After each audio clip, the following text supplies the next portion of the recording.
केमती अच्छा भल अच्छा ने एई कोरोना आमको मार्च 17 ठारू विच्छेद कर सरकार ऑनलाइन माध्यम पिला माने और शिक्षक सहित संयोग स्थापन सुविधा मिल जाए। ऑनलाइन माध्यम मु आज तुमको एक गप कहबी मन दे शुणिम।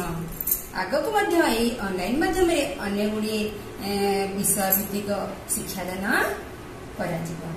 आज प्रथमे एक गप कहूँ से गपर ना है बौला गाई। बौला गोटे गाई थिला तार ना है बौला।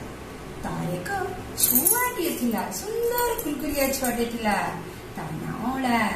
बौला प्रतिदिन सकाळ हेले पिला क्षीर खुआई दे जंगल को चरिबा को जाए एवं संध्या बेला को जंगल चरी सारी घर को फेरे।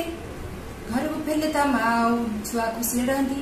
एमती किछि दिन दिने बौला गाई फेरला को टिके अधिक संध्या हो जाइए।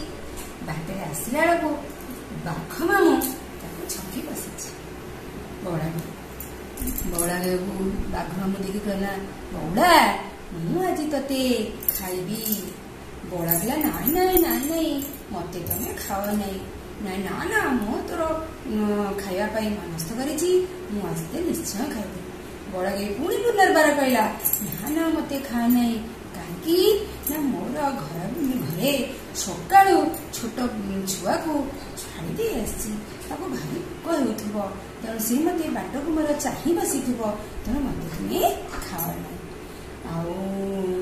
आते तुम कौन निश्चित तुम खाइबा को मन कर मत जो तुम खाइब मु जाऊँगी घर को जी मो छुआ को खाया दे पुणी फेरी आसबि तुम मत खाइब। बौला बाघ मामू कहला सत कौचटी फेरिकी आसब मो पाखक ना निश्चित कहूँ बाघ मामू मु निश्चय आसबि तुम मत खाइबा।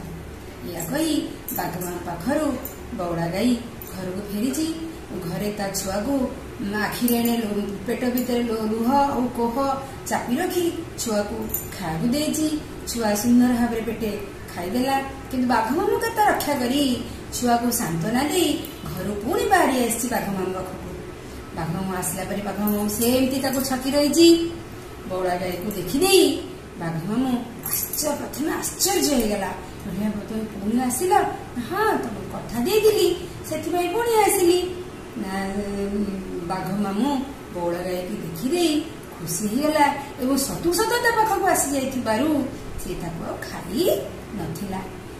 बौला गाई को निज छुआ पाखक फेरी जावाकू ए गपर पिले कौन शिखिल कहले कौन शिखिल ए गपर आम शिखिले सबुबले सत कथा कहला।